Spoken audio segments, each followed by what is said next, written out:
The Valderan war fleet surrounded the small human ship like wolves circling a lamb. Commander Huck watched the display screens in his command center with satisfaction. The human vessel was tiny compared to his warships, barely larger than a cargo transport. Its hull was thin and fragile-looking. The crew inside numbered only 43 souls. "They call this a research ship," Hugh said to his officers. "Look at it, no heavy weapons, minimal shields. These creatures dare to travel through space in such a pathetic vessel." The Valderan had conquered 43 worlds across the galaxy. They were strong, their technology advanced, their military unmatched by any species they had encountered. When they found new civilizations, those civilizations either joined the collective willingly or were absorbed by force. It was simple. It was efficient. It had worked for 300 years. Captain Dabin sat in his chair aboard the research vessel Horizons. Edgen tried to keep his voice calm.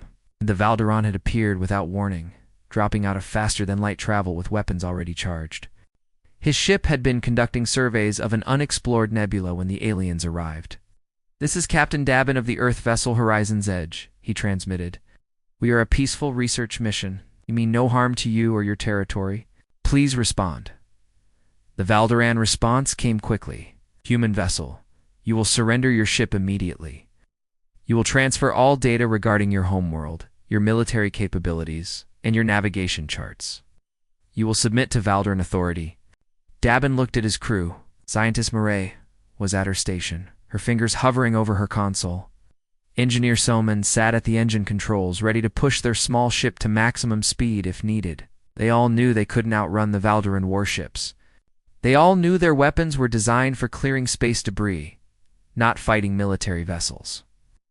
"We cannot surrender our ship," Dabin replied carefully. "We represent Earth and its people. We offer friendship in exchange of knowledge. We ask only to be allowed to continue our peaceful mission." In the Valderan command ship, Huck's expression hardened. Did this human just refuse my order? He turned to his tactical officer. "Do they not understand their position?" "Sir, their ship is defenseless. Perhaps they are ignorant of military protocols. Then we will educate them." Hugh opened the communication channel again. "Human captain, you have 1 of your minutes to comply. If you refuse, we will demonstrate what happens to those who defy the Valderan collective."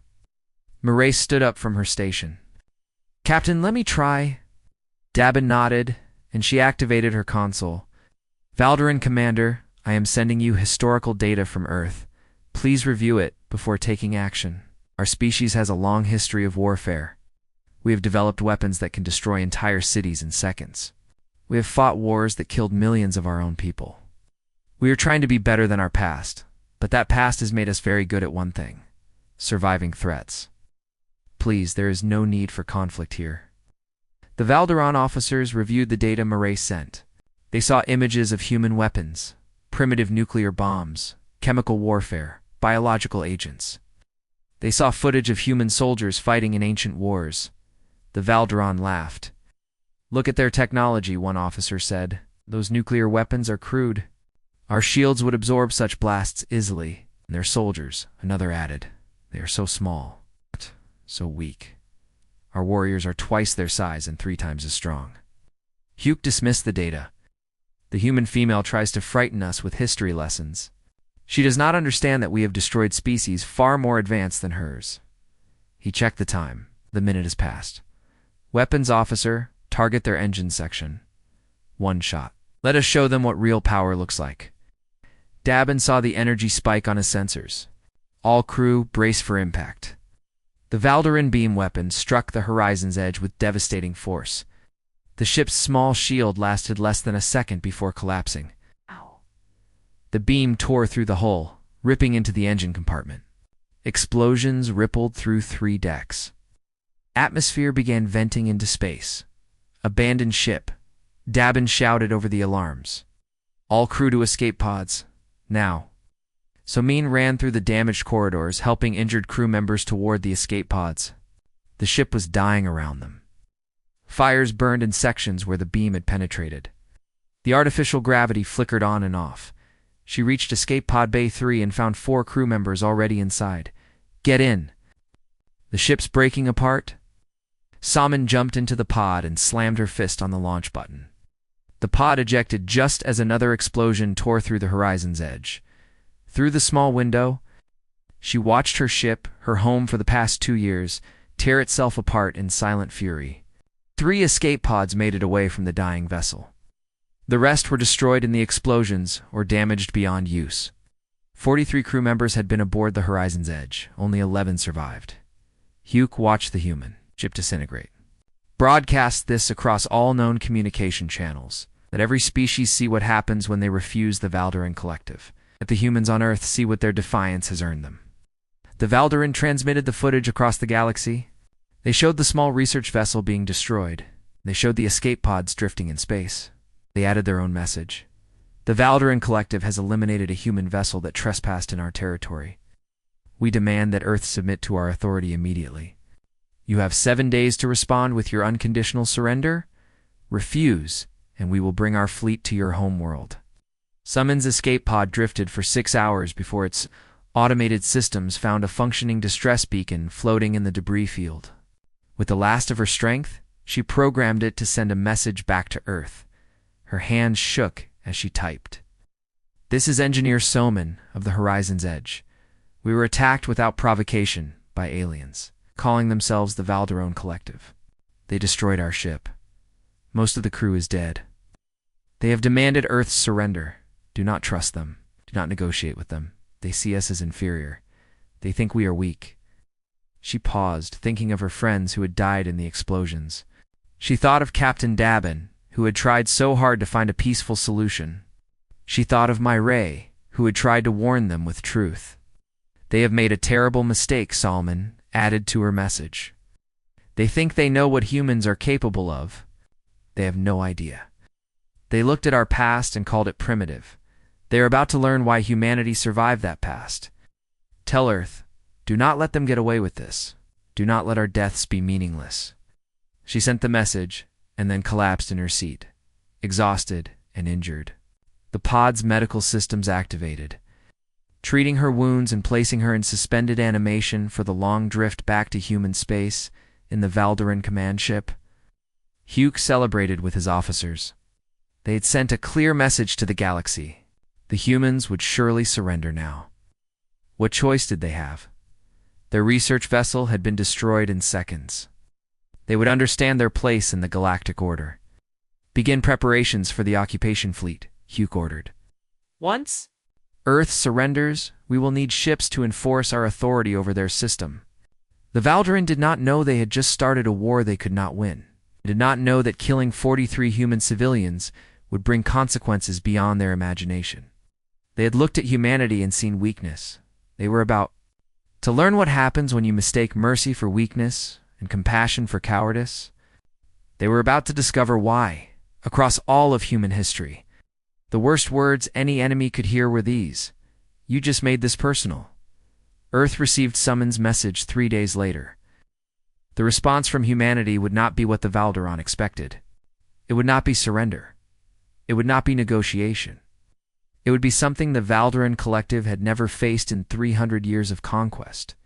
It would be war, fought by a species that had spent 10,000 years perfecting the art of killing each other and had only recently decided to try something different.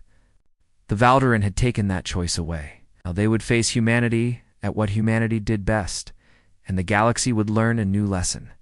Never attack those who ask for peace, because they might be offering you the only mercy you will ever receive from them. The message from Soman reached Earth Defense Command at 0300 hours.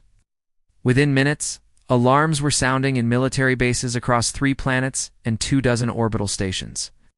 Within an hour, every government on Earth knew that human civilians had been murdered in space by an alien power demanding their surrender. The Galactic Council expected Earth to respond through proper diplomatic channels.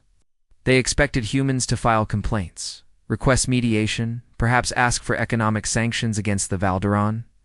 The Council had procedures for these situations, processes that took months or years to resolve conflicts between species. Ambassador Ginho stood before the Galactic Council 18 hours after the attack. He was a small man by human standards, gray-haired and soft-spoken. The Council representatives, beings from dozens of species, waited for him to request their assistance. The Valderan Collective has murdered 43 human civilians, Ginho said quietly. They destroyed a research vessel that posed no threat to anyone. They have demanded our surrender. Earth's response is simple. Humanity does not negotiate with murderers. We do. Not surrender to bullies. The Valderan will withdraw from human space immediately and submit their military commanders to trial for war crimes. They will face the consequences of their actions. The council chamber erupted in shocked murmurs. The Valderan representative, a massive creature with 4 arms and armored skin, laughed. The humans make threats. Your entire military could not defeat one Valderan battle group. Submit now, and we will allow most of your species to survive as servants. Ginho looked at the Valderan representative with an expression that made several council members uncomfortable. It was not anger. It was not fear. It was something else, something cold and final. You have been warned, Ginho said. What happens next is your choice. He left the council chamber without requesting any assistance, without asking for mediation, without following any of the expected diplomatic protocols. On Earth, Admiral Bora stood in the Strategic Command Center, watching displays that showed military assets mobilizing across human space. She was 58 years old, a veteran of the Mars Rebellion and the Titan conflict. She had hoped to never see another war. Third Fleet is ready to deploy within 12 hours, her tactical officer replied. Fifth Fleet needs another day to fully arm. The reserve fleets are being activated now. We are recalling all veterans from inactive status. How many ships can we field? At full mobilization, 237 warships, plus support vessels. But Admiral, the Valderan have over 1,000 ships in their main fleet alone. Bora smiled grimly. Numbers only matter if you know how to use them. The Valderan have been fighting species that surrender after a few defeats. They have never fought someone who fights back with everything they have. Begin deploying drone reconnaissance to all Valderan border systems.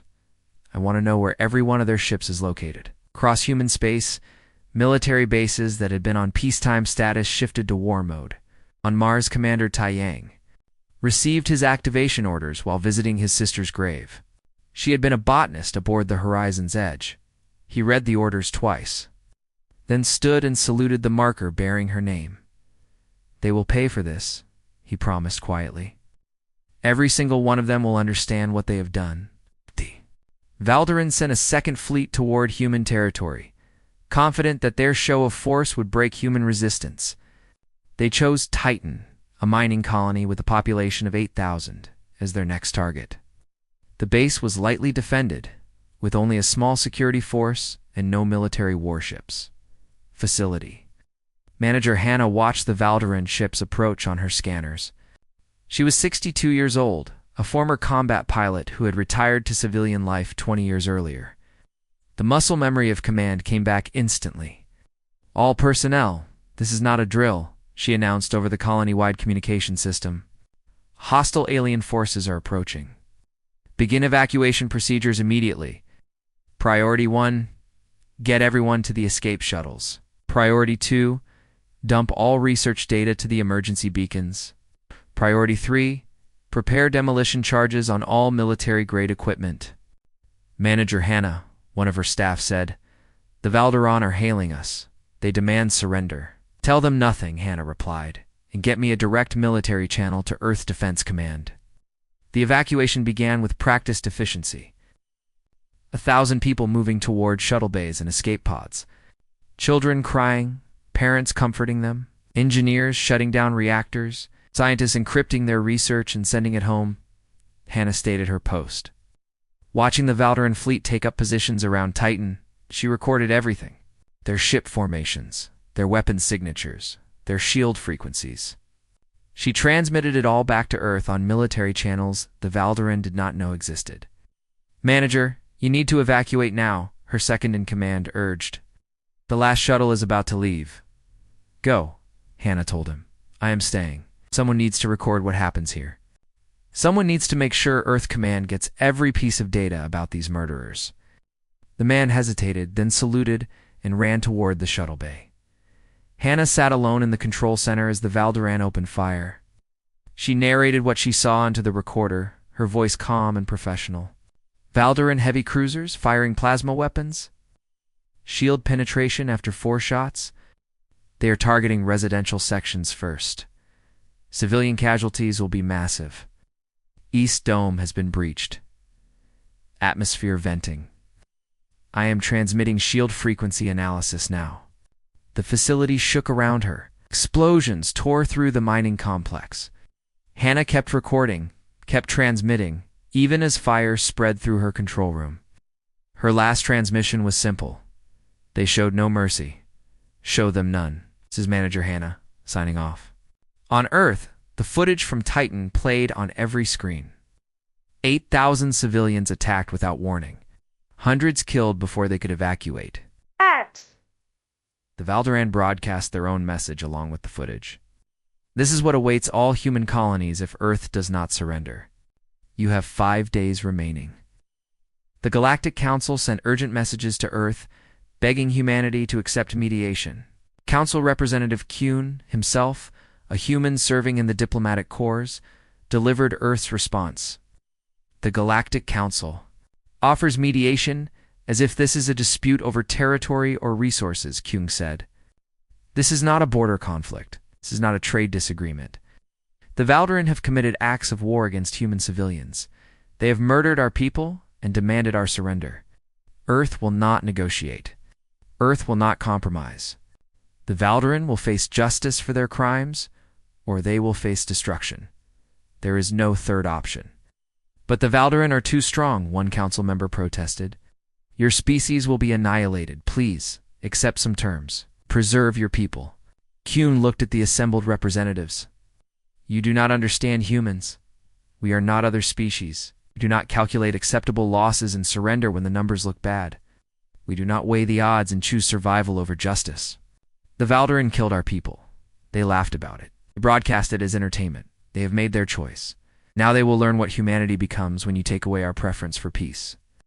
The Valdaran military command reviewed Earth's responses with amusement. The humans had not surrendered. They had not even tried to negotiate. Instead, they were mobilizing their small fleet and making angry speeches. Let them come, the Valdaran High Commander said. We will crush their fleet, occupy their homeworld, and sell the survivors as laborers. They are primitives playing at being warriors. We have faced and defeated 50 species more advanced than them. The Valdaran intelligence reports painted a clear picture. Humans were weak, slow, and technologically inferior. Their ships were smaller. Their weapons less powerful, their soldiers fragile compared to Valdaran warriors. On paper, it was no contest. But the reports failed to note certain details. They did not mention that human military doctrine was based on 10,000 years of continuous warfare against themselves. They did not mention that humans had developed 16 different ways to destroy a planet and had chosen not to use most of them. They did not mention that the human concept of acceptable casualties was very different from other species. The Valdaran had fought civilizations that surrendered after losing 10% of their forces. They had conquered species that valued individual life so highly that they could not bear significant losses. They had never faced an enemy that would sacrifice half their army to win a battle that treated desperate last stands as routine operations, that had historical heroes specifically remembered for dying rather than retreating. In the human military bases, veterans reported for duty. Old soldiers who had not worn uniforms in decades put them on again. Young recruits, barely out of training, prepared for their first real combat. They all knew the odds. They all knew the Valdaran outnumbered them. They came anyway. Commander Taiyang met with his officers aboard the warship, relentless. The Valdaran think we will fight like other species they have conquered. They think we will retreat when damaged, surrender when outnumbered, negotiate when threatened. We will show them what human warfare actually means. Yes, sir, one young officer asked. Can we actually win this? Taiyang thought of his sister, of the 43 civilians murdered in space, of the 8,000 attacked on Titan. Winning is not the only thing that matters. Sometimes you fight because the alternative is living as cowards. But yes, we will win, because the Valdaran have one fatal weakness. They have never fought anyone as crazy as we are. The human fleet prepared to deploy. 237 warships against 1,000 Valdaran vessels. The odds were terrible. The chances of victory slim. But humanity had faced long odds before and survived. They had fought impossible wars and somehow won. They had been counted out by their enemies more times than anyone could remember. The Valdoran. We're about to learn what happened when you corner a species that has spent its entire history fighting for survival against itself, against nature, against impossible odds. They were about to discover that humanity's greatest strength was not their technology or their tactics. It was their absolute refusal to accept defeat. The Valdoran Defense Fleet waited at the border. World of Kelter with supreme confidence. 300 ships in perfect formation, their shields glowing with power, their weapons charged and ready. The human fleet approaching them numbered only 87 vessels, and the Valdoran commanders smiled at the mathematics. They send less than a third of our numbers, Admiral Gorth said from his flagship. These humans are either brave or stupid. Perhaps both, his tactical officer replied. Our scouts report their ships are smaller than ours, with weaker shields. This will be over quickly. Commander Taiyang stood on the bridge of the Relentless, watching the Valdoran fleet on his displays. His ship was scarred from a dozen battles in humanity's past wars. Its hull patched and repaired so many times that barely any original plating remained. The crew called it lucky. Taiyang called it stubborn. All ships, this is Taiyang. You see what we face? They outnumber us. Their ships are bigger. Their weapons hit harder at range. He paused. None of that matters. We are not here to fight fair. We are here to make them pay for murdering our people. Every ship they lose today is one less that can threaten Earth. Remember your training. Remember why we fight. And remember, humans do not retreat.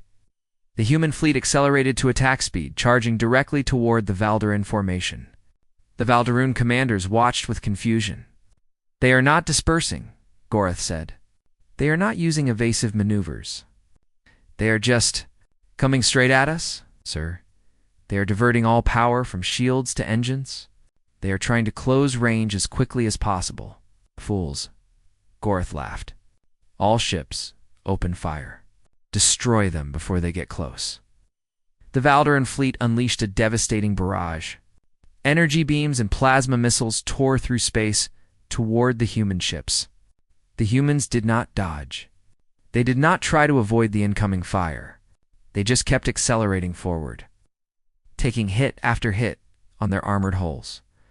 The Valdoran had built their ships with powerful shields and long-range weapons because that was how civilized warfare worked. You kept your distance, wore down enemy shields, and destroyed them from a safe range. The humans had built their ships differently. Human warships had thick armor, redundant systems, and massive engines.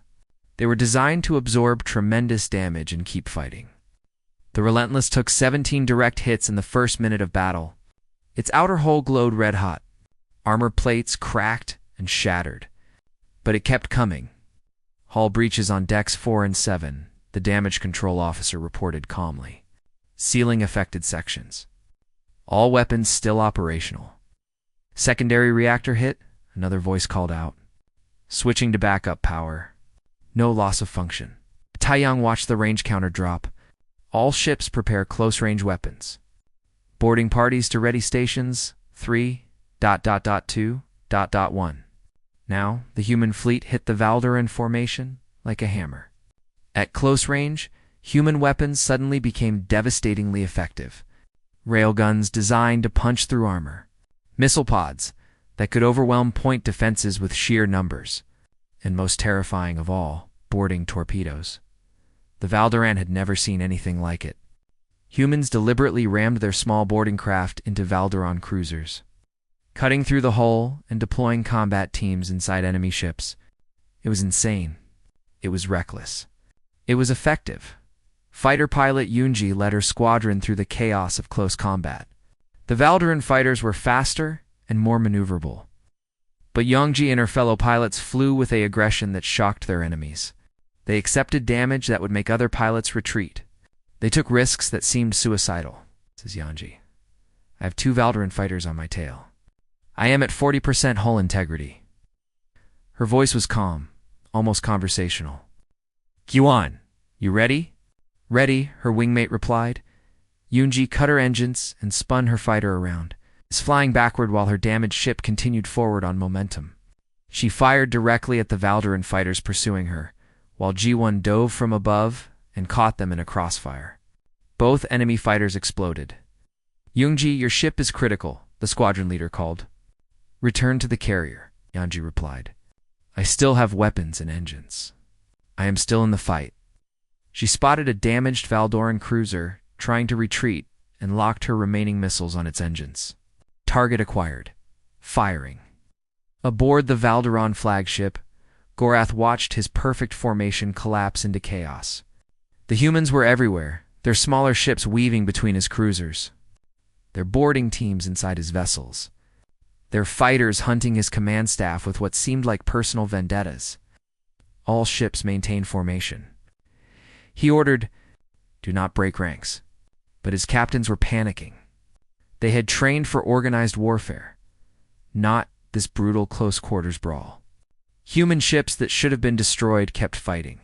Human fighters that were critically damaged still pressed their attacks. It was like fighting an enemy that did not understand when they were beaten. The boarding torpedo. Gorath's flagship with tremendous force. The shaped charge cut through 3 decks before the human marines poured into the ship. Sergeant Suki led her squad with brutal efficiency. The Valderan soldiers were larger and stronger than humans, but Suki and her team had trained specifically for this situation. They used the ship's corridors to their advantage, setting ambushes, using explosives to seal sections, and when necessary, engaging in close combat where human adaptability overcame Valderan. Strength Suki squad moved through the flagship like they owned it. They had studied Valderan ship layouts, knew where the critical systems were located, understood how to maximize their advantage. When Valderan soldiers came around corners, they found themselves facing weapons, traps, and humans who had spent centuries figuring out how to kill larger opponents. Engineering sections secured, Suki reported. Planting charges on their reactor. Recommend all human forces evacuate this vessel in 5 minutes. Acknowledged. Taiyang's voice came through her communicator. Good work, Sergeant. Get your people out. Gorath listened to the reports flooding his command center. Half his ships were damaged or destroyed. Human boarding teams had taken control of 3 cruisers. His fighters were being systematically eliminated by human pilots who seemed to feel no fear. And that was when he understood. The humans were not trying to win a clean battle. They were trying to destroy his entire fleet, regardless of the cost. All ships, retreat, Gorath ordered. Fall back to defensive positions. But the human fleet did not let them disengage. They pursued the retreating Valderan vessels, harrying them, attacking damaged ships, preventing any organized withdrawal. Every Valderan ship that tried to escape was hunted down. Every Valderan fighter that ran was chased. The battle lasted 8 hours. When it ended, the Valderan defense fleet had been completely destroyed. 300 ships reduced to debris and burning wrecks. The human fleet had lost 34 vessels, with another 20 so damaged they needed to be towed back for repairs. By traditional calculations, both sides had taken heavy casualties, but the humans treated it as a victory. Because every Valderan ship was gone, the human survivors could still fight. Taiyang broadcast a message to the Valderan homeworld, using the captured communication systems from a destroyed cruiser. His face was covered in soot, and blood from a minor injury stained his uniform. Behind him, his crew worked to repair battle damage. This is Commander Taiyang of the Earth Defense Fleet. We have destroyed your forces at Kelter. This is your one warning. Withdraw all forces from human space, or this will come to every Valderan world. We do not want to exterminate your species. We only want justice for the humans you murdered. Give us that, and this war ends. Refuse, and we will keep coming. The Valderan leadership watched the transmission with shock and rage. No one had defeated a Valderan fleet in 300 years. No species had ever dared to threaten their homeworld. The idea that these small, fragile humans could do such things was unthinkable. Mobilize the entire armada, the Valderan High Commander ordered. Every ship, every soldier, every weapon. We will crush these humans and erase them from the galaxy. They have humiliated us. They will pay with their extinction. The other Valderan leaders agreed. They could not let this defeat stand. They could not allow other species to see that the mighty Valderan collective had been beaten by primitives. They would gather their full strength, overwhelm the humans with sheer numbers, and prove that the Battle of Kelter was just a fluke. They did not understand that the humans had been counting on exactly this response. They did not realize that making the Valderan commit their entire armada was part of Earth's strategy, and they certainly did not grasp that the Battle of Kelter was not humanity showing their full strength. It was humanity testing Valderan tactics, learning how they fought and developing the counters that would destroy them. Aboard the Relentless, as repair crews worked to fix battle damage and medics treated the wounded, Taiyang looked at the casualty reports. 217 human deaths, hundreds more wounded, ships destroyed, families who would get notifications that their loved ones had died in space. He thought of his sister again. Of the 43 civilians murdered on the horizon's edge, of the hundreds killed on Titan, the price of this war kept growing, sir, his executive officer said quietly. Was it worth it? Taiyang looked at the tactical display showing the empty space where the Valderan fleet had been. Ask me when the war is over. 4.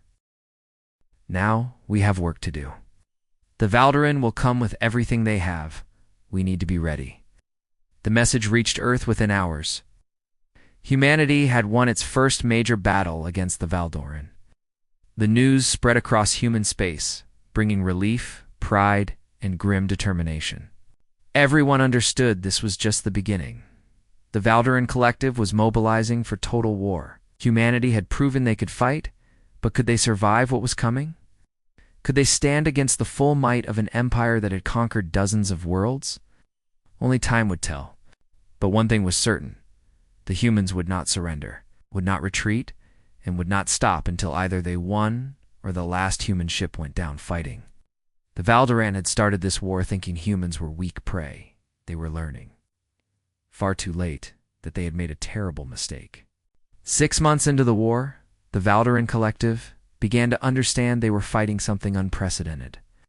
Every tactic they employed successfully once never worked again.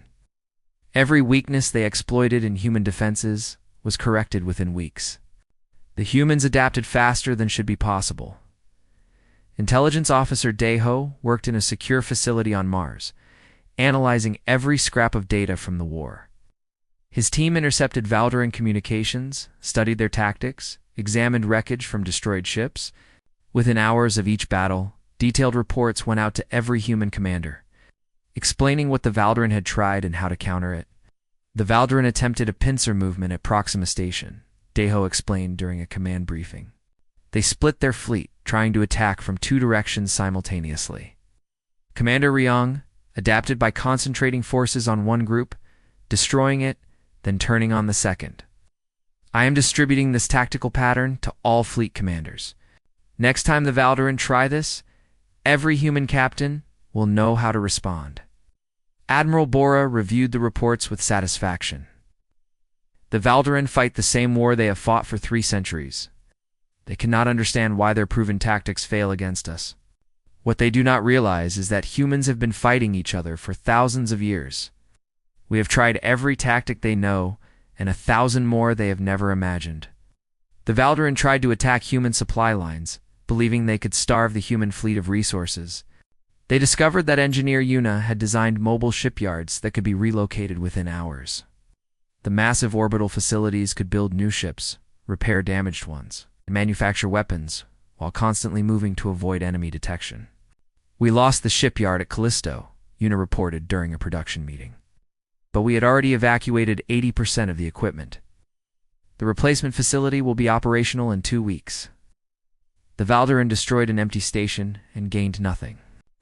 The Valderan tried biological weapons, releasing an engineered virus on a human agricultural colony.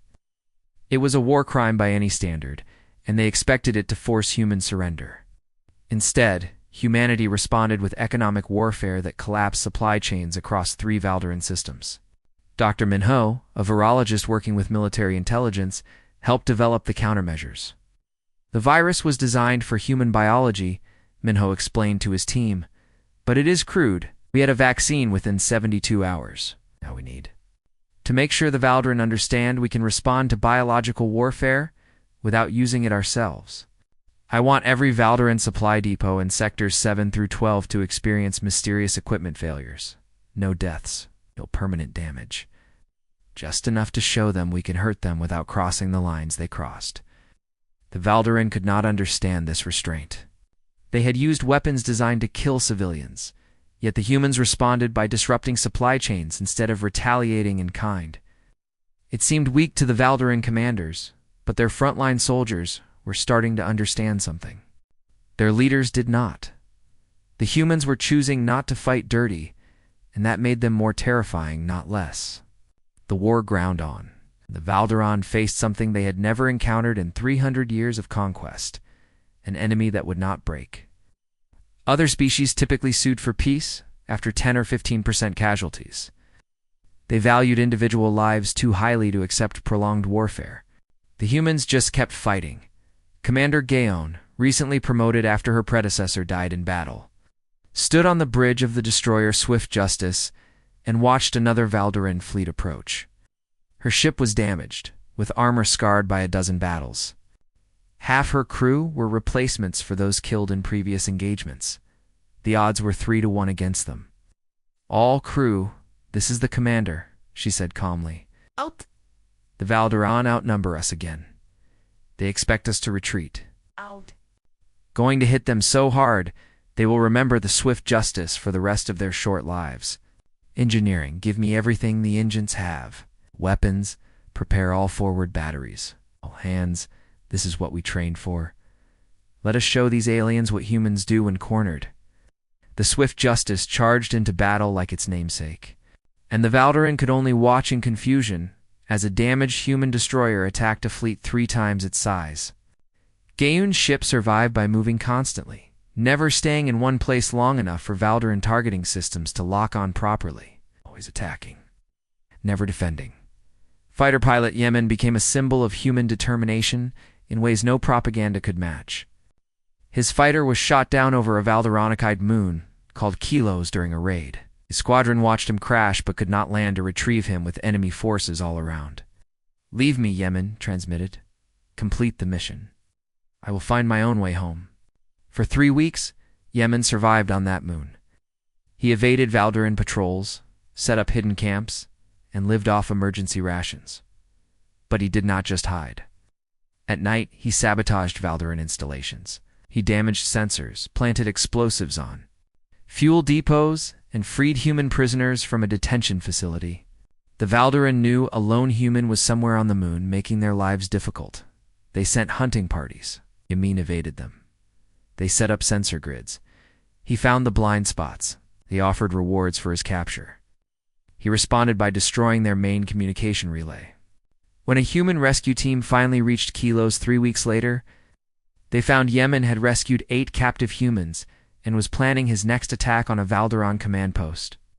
The footage of his rescue, showing a single pilot who had waged a one-man war on enemy territory, spread through human forces and struck fear into Valdaran soldiers. If one human can do so much damage, a Valdaran soldier was recorded saying, "What happens when they come in armies?" The Galactic Council watched the war with growing alarm. Other species began to reassess their understanding of humanity. Humans had seemed peaceful, scientific, interested in exploration and trade. Now those same humans were fighting a war that had no parallel in modern galactic history. Council Representative Kuhn addressed an emergency session. The Valdaran asked what humanity would do if threatened. They are receiving their answer. I have been asked by several council members why humanity does not accept a negotiated peace. The answer is simple. The Valdaran murdered our civilians and demanded our surrender. Till they face justice for their crimes, there is nothing to negotiate. But the casualties, one council member protested. Both sides have lost so many. Surely compromise is preferable to continued bloodshed. Kyung looked at the representative with an expression of infinite patience. You still do not understand humans. We measure the cost of war differently than you. Yes. We mourn our dead. Yes, we wish this had never happened, but we will not accept peace without justice simply because the alternative is difficult. The Valdarin must learn that attacking humanity has consequences. If we accept a compromise peace now, we teach every species in the galaxy that you can murder humans without facing real punishment. That is not a lesson we will teach. The Valdarin sent peace feelers through third-party intermediaries. Terms remained non-negotiable: complete withdrawal from human space, reparations for the dead, and war crimes tribunals for those who ordered attacks on civilians. The Valdarin leadership refused, unable to accept such humiliating terms. "We are the Valdarin Collective," their High Commander declared. "We do not surrender. We do not pay tribute to primitives. We will fight until the humans are extinct." What The Valdarin did not understand was that their refusal to accept reasonable terms was exactly what human military planners had anticipated. Admiral Bora reviewed the strategic assessments with her senior staff. The Valdarin cannot accept defeat without losing face among the other species they have conquered, she explained. Their entire power structure is based on military dominance. If they show weakness to us, every species they have subjugated will question their authority. Therefore, they will fight to the end. We must be prepared to give them that end. "Admiral," one of her officers asked, "are we truly prepared to destroy their entire civilization?" Bora considered the question carefully. "We are prepared to destroy their military and their government's ability to wage war. But I am also prepared to help rebuild their civilization afterward, once they accept peace. The goal is not genocide. It is justice and security for humanity. The Valdarin started this war. We will finish it. We will finish it as humans, not as monsters." The war continued. Humans died by the thousands. Valdarin died by the tens of thousands. Ships burned. Stations fell. Colonies were evacuated or defended to the last soldier. And through it all, humanity continued to adapt, to learn. To improve their tactics and their technology, the Valdarin began to realize they were not fighting a war of conquest. They were fighting for survival against an enemy that would not stop, would not compromise, and would not forgive. Every battle taught the humans something new. Every defeat made them stronger. Every casualty made them more determined. Commander Taiyang, now promoted to admiral, stood before his fleet and delivered orders for the next phase of the war. "We have fought the Valdarin to a standstill across a dozen systems. They expected us to break by now. They expected us to surrender or sue for peace. They do not understand that we are just getting started. We are preparing for the final offensive," he continued. The Valdarin homeworld. It will be the most difficult battle of this war. Many of us will not survive. But we will end this war on our terms, not theirs. We will show the galaxy that humanity keeps its promises, honors its dead, and protects its own. Prepare yourselves. The Valdarin asked for this war. We are going to deliver it to their doorstep. The fleet prepared to move. Across human space, families said goodbye to soldiers who might not return. Engineers worked around the clock to repair damaged ships and build new ones. Scientists developed new weapons and better defenses. The entire civilization mobilized for one final push. The Valdarin fortified their homeworld, bringing in every available ship, every soldier, every defense system. They prepared for humanity's assault, confident that their superior numbers and the advantage of defending their most heavily fortified system would be enough. They still had not learned the most important lesson: humanity does not fight fair, does not honor conventions of warfare their enemies expect, and does not stop until victory is absolute. The Valdarin were about to face the full fury of a species that had taken 6 months to study them, understand them, and develop the strategies that would break them. The final battle was coming, and only one side truly understood what that meant. The human fleet arrived at the Valdarin homeworld with a force that made the stars themselves seem to dim. 200 ships, every available vessel humanity could field, emerged from faster-than-light travel in perfect formation. Behind them, support ships carried enough supplies for a months-long siege. This was not a raid. This was an invasion. Admiral Bora stood on the bridge of her flagship Indomitable, watching the tactical displays show the Valderan defensive positions. The planet was surrounded by orbital defense stations, minefields, weapons platforms, and 600 Valderan warships. It was the most heavily defended location in the Collective's territory. "Okay, open a channel to the Valderan government," Bora ordered. The Valderan High Commander appeared on the screen, his expression filled with contempt. "You dare come to our homeworld, humans. You will die here. Your fleet will be destroyed, and we will hunt down every last member of your species across the galaxy." Bora smiled coldly. "You murdered 43 human civilians and started this war.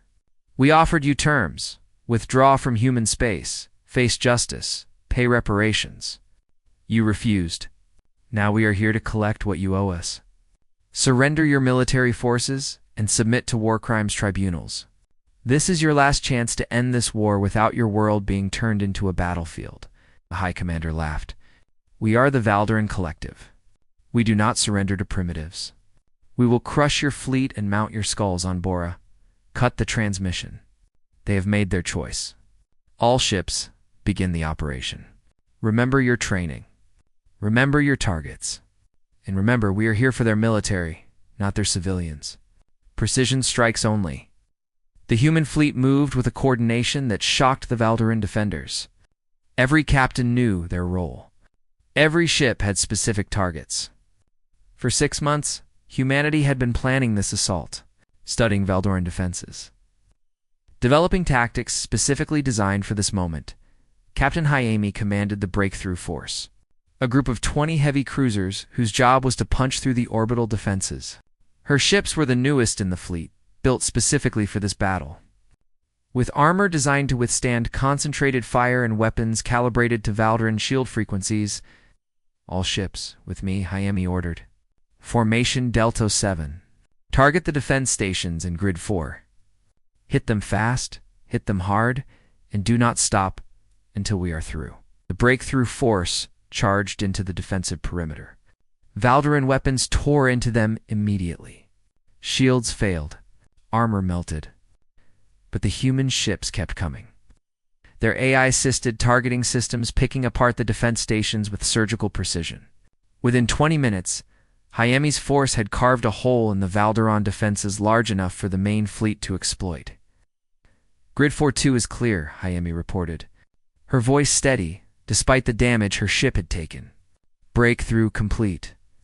All ships in my group have taken heavy damage, but remain combat effective." "Well done, Captain," Bora replied. "Fall back for repairs." Second wave advanced through the breach. The Valderan fleet moved to close the gap, but they were fighting an enemy that had spent months learning how they operated. Admiral Taiyang led a force that hit the Valderan ships from an unexpected angle, forcing them to split their attention. Engineer Yuna's mobile repair ships kept damaged human vessels in the fight, patching holes and restoring systems even as the battle raged around them. The space around the Valderan homeworld became a chaos of combat. Human ships wove between Valderan cruisers, exploiting every weakness, targeting critical systems, and refusing to give their enemies time to reorganize.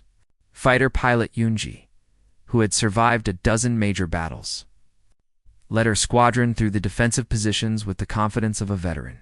"This is Yunji. I have visual on Valderan command carrier in Sector 7. It is coordinating their fleet movements, requesting permission to engage." "Permission granted," came the response. "But Yonji, that carrier has heavy fighter protection." "Understood. My squadron can handle it." She switched to her pilots. "Everyone remember the drill? We go in fast, ignore the fighters, and put everything we have into that carrier's communication arrays. We do not need to destroy it, just blind it. Ready?" Her squadron of 15 fighters dove toward the massive Valderan carrier. Enemy fighters swarmed to intercept them, but the humans had planned for this. Half of Youngji's pilots engaged the defenders, while the other half, including Youngji herself, pressed through to the carrier. "Firing," Youngji called out as her targeting computer locked onto the carrier's communication towers. Her missiles streaked across space and tore into the structure.